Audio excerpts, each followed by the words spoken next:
Parliament ఎన్నికల దృష్ట్యా ఉన్నతాధికారుల ఆదేశాల మేరకు నిజామాబాద్ జిల్లా బోధన్ పట్టణంలో సోమవారం ఉదయం పట్టణంలో B99 CRPF RF assistant commandant Nandavar Jitender Ramachandra ACP Srinivas వారి బృందం ఆధ్వర్యంలో పట్టణంలోని సమస్యాత్మక ప్రాంతాల్లో పలు కూడల్లో కాలనీల్లో కూడా ఫ్లాగ్ మార్చ్ నిర్వహించడం జరిగింది. అంబేద్కర్ చౌరస్తా నుండి weekly market, head post office, Pangalli, BT Nagar, Saraswati Nagar, కొత్త బస్టాండ్, వెంకటేశ్వర కాలనీ తదితర కాలనీల గుండా నిర్వహించారు. ఎన్నికల దృష్ట్యా ఎలాంటి అవాంఛనీయ సంఘటనలు జరగకుండా ప్రజలందరూ అప్రమత్తంగా ఉండటం కోసం ఈ ఫ్లాగ్ మార్చ్ నిర్వహించడం జరిగిందని ఏసీపీ శ్రీనివాస్ తెలిపారు.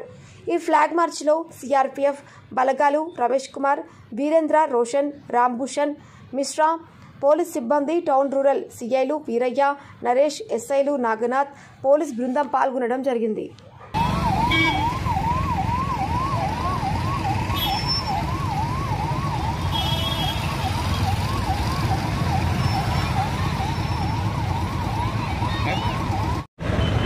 రానున్న పార్లమెంట్ ఎన్నికల దృష్ట్యా ఈరోజు లోకల్ పోలీస్ అండ్ సిఆర్పి ఆధ్వర్యంలో ఫ్లాగ్ మార్చ్ నిర్వహించడం జరిగింది. అంబేద్కర్ చౌరస్తా నుంచి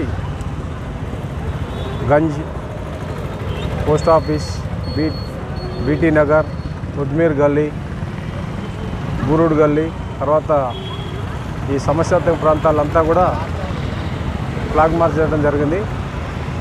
సో